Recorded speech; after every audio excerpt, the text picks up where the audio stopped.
You know what, I want to throw something out there because I think this is important. I think because there's a big, big problem out there with people right now. Most people have no idea what to do with Yeshua. Okay? What happened? Remember when people left Yeshua and he looked at the disciples and said, you guys gonna leave too? And what did they say? They said, no. What did they say though? Because you have what? The words of life. Not you are gonna do this for me or that for me, or you have the words of life. Guess what we have now? In written form.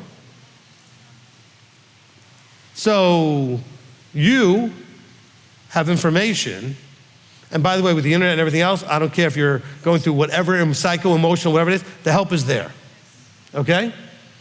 In live and in person, through Zoom, through just watching a video, reading a book, information's available for whatever you have. Oh, but I prayed about it, but you didn't do anything about it, okay?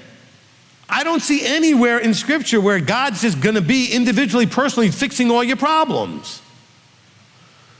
He might wipe away a tear or two in the kingdom, because it says that, okay? But otherwise, and by the way, he didn't say he'd fix the problem, he just said he'd wipe away your tear. Now, he gives us the solution here, own you. Ezekiel 18 is telling you that's the solution. You are the solution.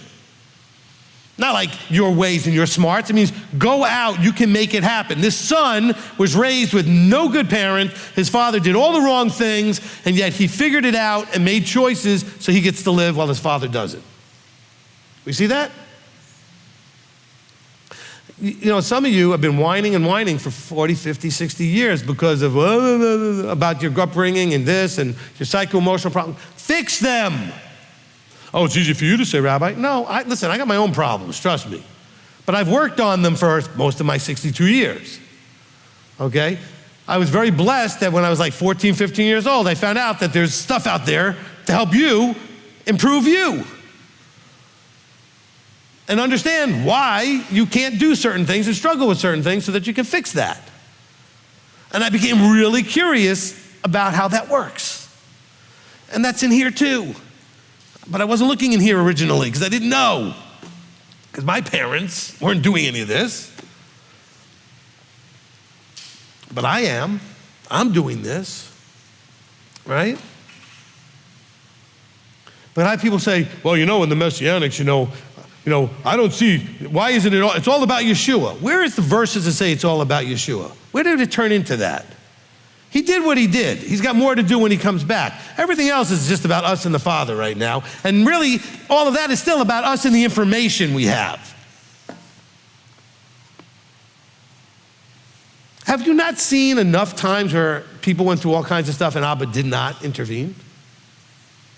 Why do you think that he's just gonna fix everything in your life and get all upset? Like, people come to me like, I must be doing something wrong because he hasn't fixed my problem. Because he's not going to.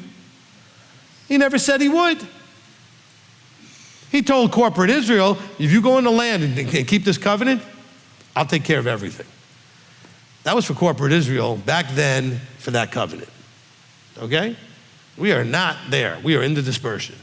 We're in the verse 16 through 60 something of chapter 28. There's a lot more verses about the curses than there are about the blessings. Is 14, 15 verses. Okay? Now, I'm not diminishing our Creator. I'm just telling you this is what he said, and you've seen it in your life, and you should know better, but you want magic. Okay? What did he say literally in here? He didn't say, pray to me and I'll fix everything. He says, if you do what's right, you get to live. You don't do what's right, you get to die.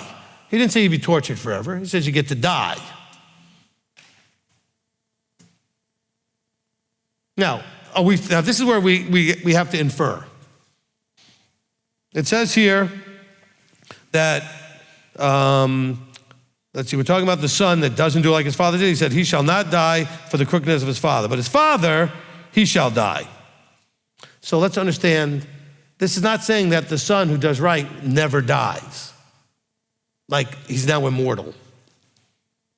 So it's gotta be talking about inferring a forever later, a something after death.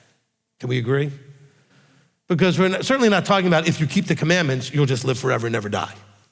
Because we've never seen that. That's never happened, okay? Never, even Yeshua died.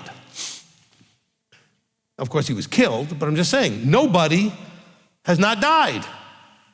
Well, Enoch was, well, you don't know where Enoch was taken or whatever happened to him. It doesn't say he didn't die, okay?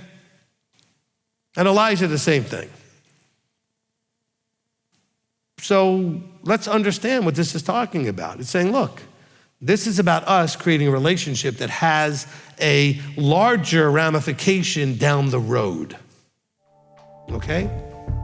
But what we do now is what affects that bigger picture down the road.